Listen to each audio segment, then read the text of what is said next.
Welcome to Ani Tala, a community-driven plant mapping and geotagging web application for harvest sharing and selling.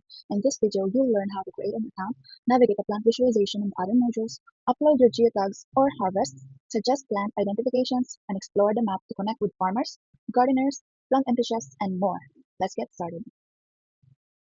So, kapag, kapag tinype mo ang anitala.com, then enter, unang lalabas ay yung plant visualization, pero naka-guest siya dahil hindi ka pa naka-login or register. So, dahil dyan, dito, hindi ka pwedeng mag-add, hindi ka pwedeng mag-edit, hindi ka rin pwedeng mag-delete. So, for example, geotags. Let's right tag mo plant. So, ayan yung lalabas.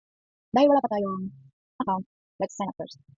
So, let's click this para shortcut na lang. But if you want to manual register, you can try to.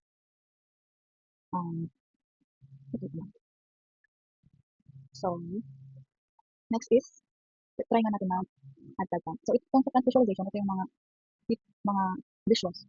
Like carousel, mga in-explain kung anong use ng bawat module na yan. And dito yung mga plants na makikita mo na mga tinag ng mga users. Ito rin yung filters. You can remove that if you want. Or change the name. Then, dito naman yung lahat ng mga plants. Then, recently, available harvest, plant types, activities. So, first, let's add a new tag plant naman. Take photo kung wala ka pang na-picturean. So, dahil nasa loob naman ng bahay at nakapicture naman ako ng plant, I'll just add the plant. Yan, so papaya. Pero kung hindi alam ng plant, nakalagay naman dito na pwede mong ilagay yung unknown. Then, optional, dahil hindi ko alam. Scientific name, papaya sa fruit, access. Ibig sabihin nito is, kung private ba or public, private is kung may pagmamayari, may taong nagmamayari ng plant na yun, or kung public, kung nasa gilid-gilid lang na kalsada or somewhere na walang nagmamayari. Description, optional lang din, pero let's add, here in, here, as a sample,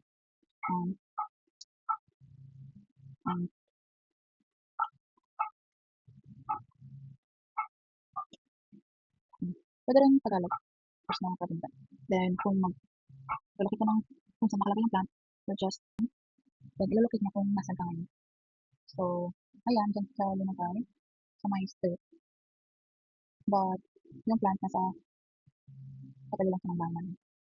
So, lalagay natin siya. Pwede natin yung ngayon. Then, tag plant. So, ayun na. Kanina wala yun ngayon. And, so, tingnan naman natin yung sa community geotags.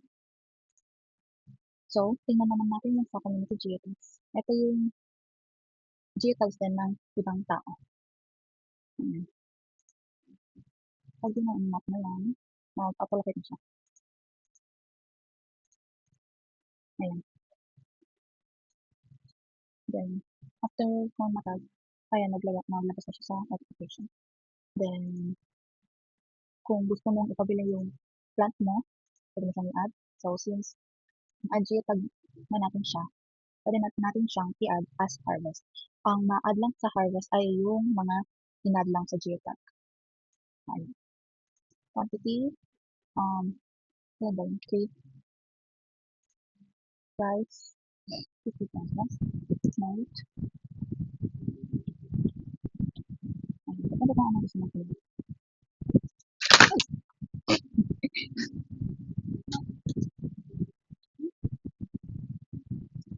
Then, add harvest.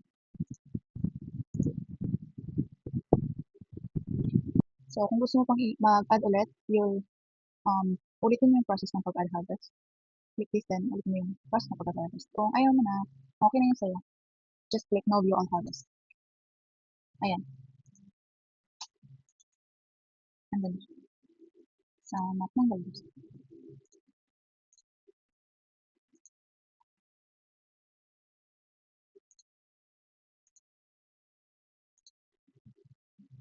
So, punta naman tayo dito sa community harvest. Sa community harvest, kung sinong mga interested na mga buyers, pwede nyo i-click itong message owner. Then, pupunta siya dito. Ang ilalabas niya ay yung automatic na, "Hi, I'm interested in your harvest corn, 100 kilogram, price 50 kilogram, ay 100 per kilogram." Ano 'to? "Hi, I'm interested in your harvest." Then, so, aantayin niya na lang siya mag-reply. Kung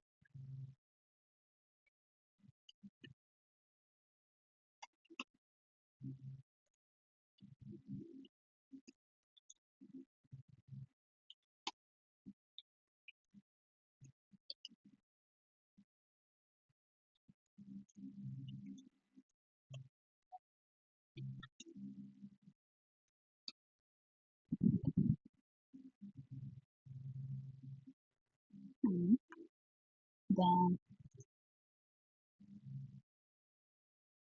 kapag sa plant ID voting system naman ay yung pag-verify ng mga pangalan ng plants. Halimbawa, kung mali ito na plant na 'to, hindi pala siya mango tree, magsa-suggest ka dito. Common name, um, hanap tayo ng iba. So ito, itong plant na 'to ay talbos ng kamote. So ayan, na nag-vote na siya na nag-comment na siya na talbos ng kamote ng pangalan mo. So, nilalagay natin ang upvote na lang yung suggest niya. Ayan. So let's see, ayan, upvote na siya. Then, makikita niyo mga posts mo dito sa may posts. Ayan, upvote and suggest. And then, sa review naman ay kung, for example, nag-geotag si user 1, pero pag punta ko, wala yung geotag plant doon. So, pwede natin i-review na, for example, yung mangga, wala yung G, yung plant sa location na yun. Then, add the photo as proof na wala nga yung plant doon. Then, submit. Ayan, thank you for your help. And then let's see. And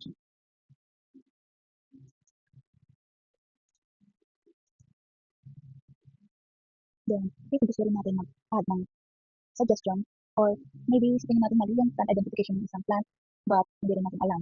Pwede tayong mag-click nitong identify. Then, lalabas yung dyan yung identification from PlantNet. Then, ayun na. Hindi lang mahogany.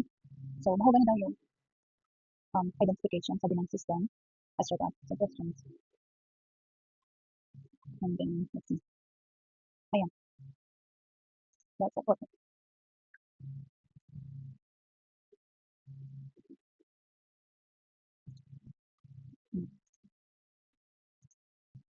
So, kung gusto mo naman na i-report, pwedeng dito or doon sa mismo report module. Let's say, fake listing. Then, i-ano lang natin. Copy link lang. Copy link. And then, describe the issue. Describe the issue. Long, plant. For example, lang, just one. Location na yun. Wala. Then, choose all supporting evidence. Then, enter. Okay, video. Then, submit report. Ayan. Okay. Then, wala na si admin kapag i-warning niya yung user. Then, kapag nakatatlong warning na siya, pwede siyang suspend or i-delete niya na lang yung plant na yung cheat. So, sa ngayon, sabi mo na siya. And then, search naman is kung gusto mo dito kung halimbawa may ubo si kapatid mo doon, gusto mo maghanap ng tunas sa ubo. Halimbawa, lagundi. Pero dito sa system, wala pa atang nag-a-add ng lagundi. So, ayun. Walang lalabas na. So, let's try to search the papaya. Papaya. Eh, ayan. Lumabas na siya. Ayun, papaya. Then, yung fertilization. Mag-highlight na siya. And then, if you click view on map, ito na siya lalabas. Ayan. Papaya. Tapos pag view on street view, ayan, ito na siya. Then, kapag patuloy naman, let's check kung naka-highlight ulit siya. And then, lastly, yung sa footer. Sa Help Center, dito nyo makikita yung tutorial kung paano sa bawat modules. And then, contact us. Pwede nang i-email kami or community chat. Then, your name.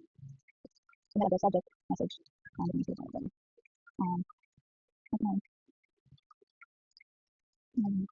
Gmail.com. Subject. Yan. Books. Displayed. Module. Um, Memorization.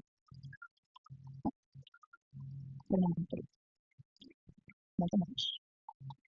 Then naman sa about. It's yung about saan tayo.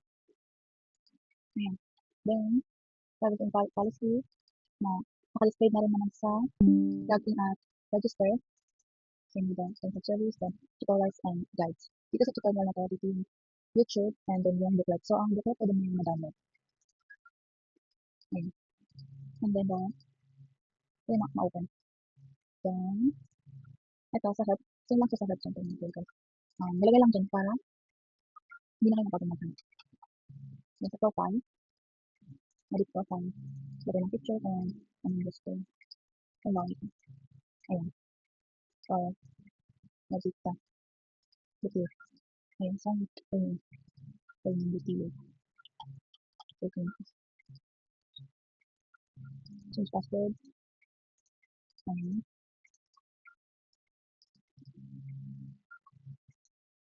And then, deactivate account. Then, delete. And then, lastly is log out. So that's all for Anitara, a community-driven plant mapping and geotagging web application for harvest sharing and sharing. Thank you for watching. Thank you.